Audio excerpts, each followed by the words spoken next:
Selamat siang, saya Kalisa Kailana Ariswari ingin mempresentasikan tentang kepribadian dan emosi, persepsi, dan pengambilan keputusan individu yang ditulis oleh Dr. H. Chandra Wijaya dan halaman 20-63 dari mata kuliah perilaku organisasi. Latar belakangnya, dalam suatu organisasi, keberhasilan tidak hanya ditentukan oleh struktur, strategi, dan teknologi, tetapi juga oleh bagaimana individu di dalamnya berperilaku. Setiap anggota organisasi memiliki kepribadian, emosi, pengalaman, serta cara berpikir yang berbeda. Perbedaan inilah yang mempengaruhi cara mereka mempersepsikan situasi dan membuat keputusan. Kepribadian dan emosi menentukan bagaimana seorang bereaksi terhadap lingkungan kerja, sedangkan persepsi berperan dalam bagaimana individu menafsirkan informasi yang diterimanya. Proses pengambilan keputusan kemudian menjadi hasil dari bagaimana individu memaknai situasi berdasarkan persepsi tersebut.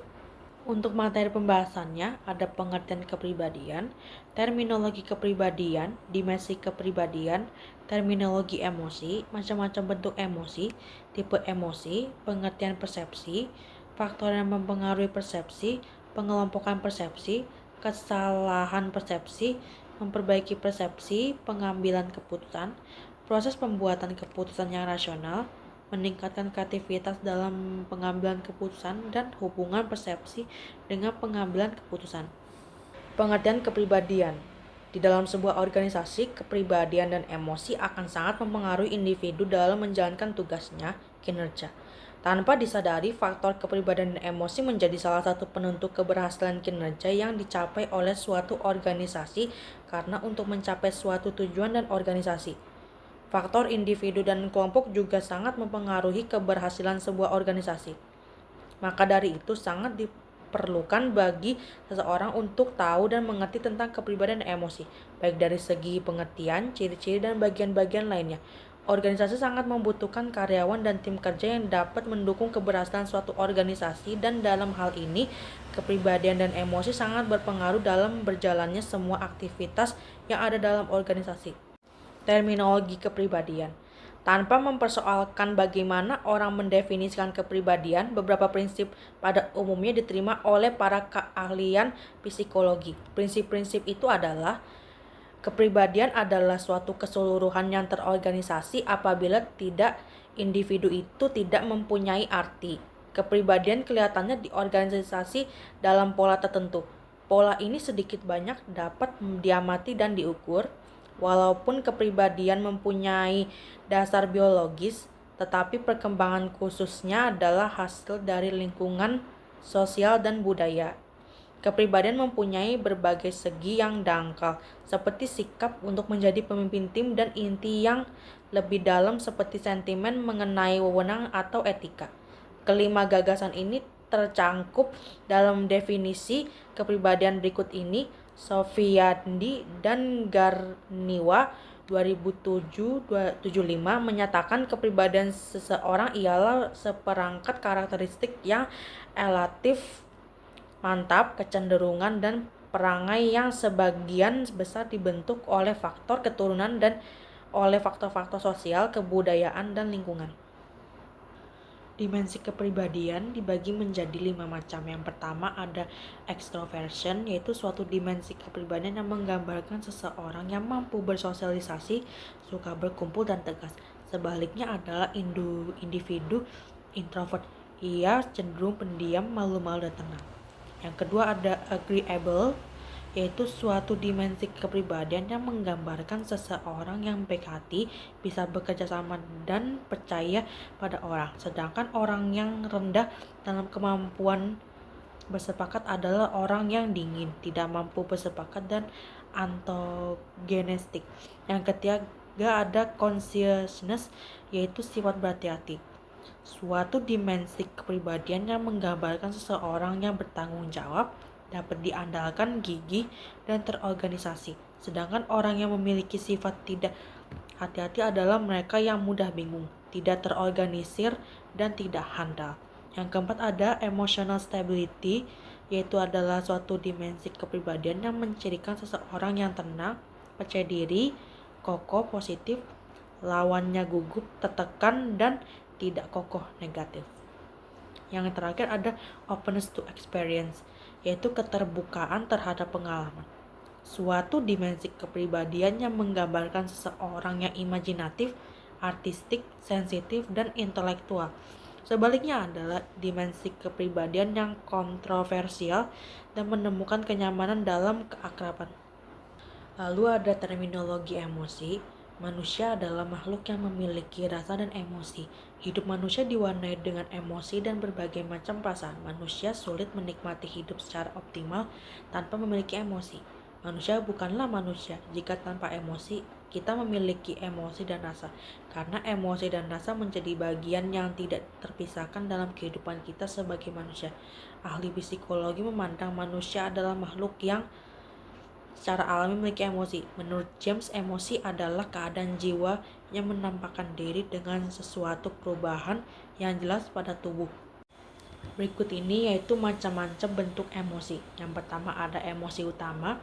Studi penelitian telah menentukan 8 emosi primer utama: takut, terkejut, sedih, senang, jijik, marah, antisipasi, dan penerimaan. Kedelapan emosi utama ini dapat bervariasi dalam hal intensitas. Yang kedua ada ekspresi, yaitu emosi yang paling mendasar tampak merupakan hal yang umum. Individu yang buta sejak lahir memiliki sedikit kesempatan untuk belajar ekspresi emosi dengan mengamati orang lain. Yang ketiga adalah bahasa tubuh atau juga disebut sebagai mimicking. Studi komunikasi melalui gerakan tubuh, postur, gerak-gerik, dan ekspresi wajah disebut kinesika. Hal tersebut lebih sering disebut bahasa tubuh. Yang terakhir adalah umpan balik wajah, yaitu berdasarkan penelitian, aktivitas emosional menyebabkan perubahan terprogram dalam ekspresi wajah. Sensasi wajah menyediakan informasi bagi otak yang membantu kita menentukan emosi tertentu apa yang kita rasakan. Tipe emosi.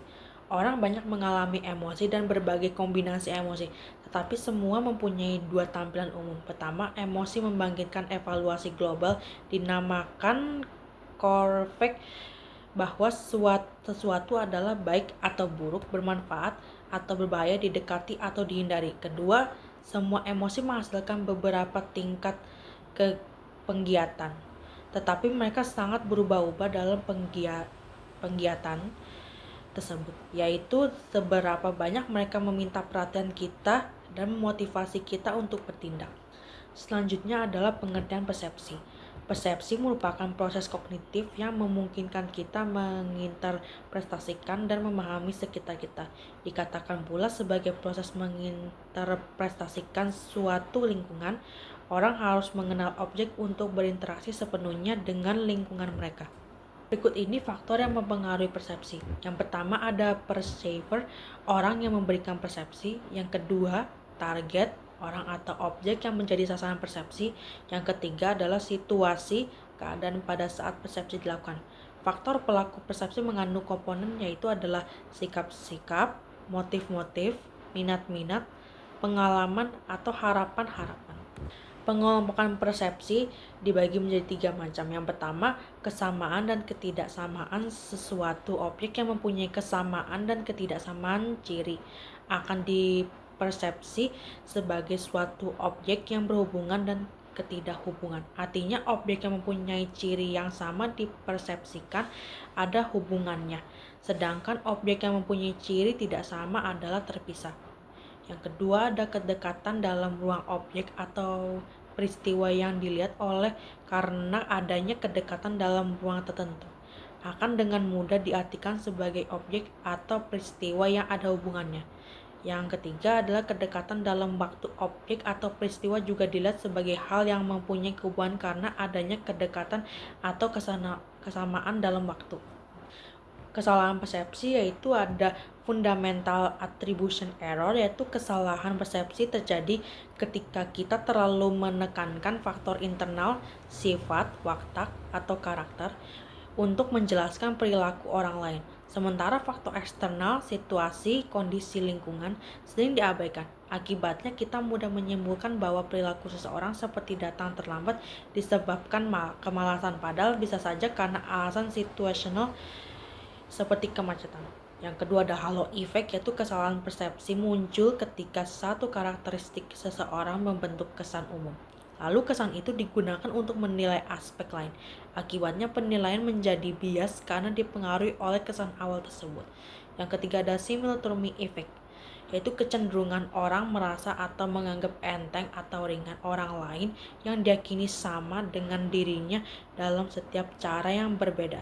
Sebaliknya bisa terjadi karena kecenderungan orang merasa lebih menyukai orang lain yang seperti mereka daripada mereka yang tidak sama.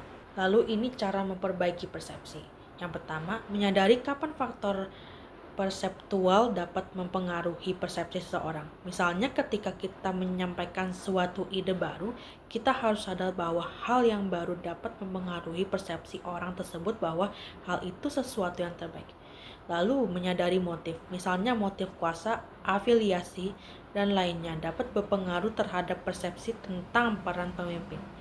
Lalu mencari informasi lain untuk mengonfirmasi yang kita tangkap, empati, dan meluruskan persepsi seseorang melalui meminta umpan balik ketika mereka mempersepsi sesuatu situasi yang menyimpang. Selanjutnya adalah pengambilan keputusan. Pendapat ini menegaskan bahwa pengambilan keputusan sebagai proses memilih satu pilihan di antara dua atau lebih alternatif. Pengambilan keputusan adalah menetapkan pilihan atau alternatif secara nalar atau menghindari diri dari pilihan yang tidak rasional tanpa alasan atau data yang tidak akurat. Berikut ini proses pembuatan keputusan yang rasional. Terdiri dari penetapan target dan tujuan spesifik serta pengukuran hasil. Lalu ada identifikasi dan definisi masalah, yaitu ada penetapan prioritas, mempertimbangkan penyebab masalah, pengembangan solusi alternatif, evaluasi terhadap seluruh alternatif solusi, memilih solusi, implementasi, dan tindak lanjut. Meningkatkan kreativitas dalam pembuatan keputusan. Sebagian besar individu memiliki potensial kreatif yang bisa mereka gunakan ketika berhadapan dengan masalah pembuatan keputusan. Tetapi untuk mengeluarkan potensi tersebut, mereka harus keluar dari pola psikologis yang kita miliki dan belajar melihat semua masalah dalam cara-cara yang berbeda. 3 komponen model kreativitas. Expertise atau keahlian adalah dasar untuk setiap pekerjaan kreatif. Keahlian di sini dapat berupa kemampuan, pengetahuan, pengalaman, dan kecakapan. Lalu yang kedua ada creativity skill, yaitu keterampilan berpikir kreatif. Hal ini mencakup karakteristik kepribadian yang berhubungan dengan kreativitas, kemampuan untuk menggunakan analogi. Dan yang terakhir yaitu ada task motivation atau motivasi tugas. Adalah keinginan untuk mengerjakan sesuatu karena hal tersebut menarik, rumit, mengasyikkan, memuaskan, atau menantang secara pribadi. Selanjutnya adalah hubungan persepsi dengan pengambilan keputusan individu. Individu akan mengambil keputusan ketika ia dihadapkan pada dua atau lebih alternatif. Oleh karena itu, pengambilan keputusan individu merupakan bagian penting dari perilaku organisasi.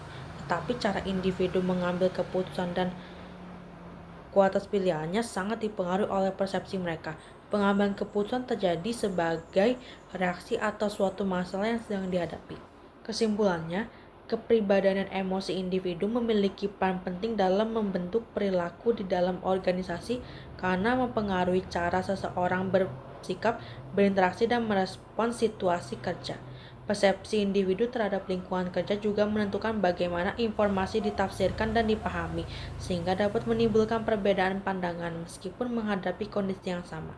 Selain itu, proses pengambilan keputusan individu sangat dipengaruhi oleh kepribadian, kondisi emosional, dan persepsi yang dimiliki.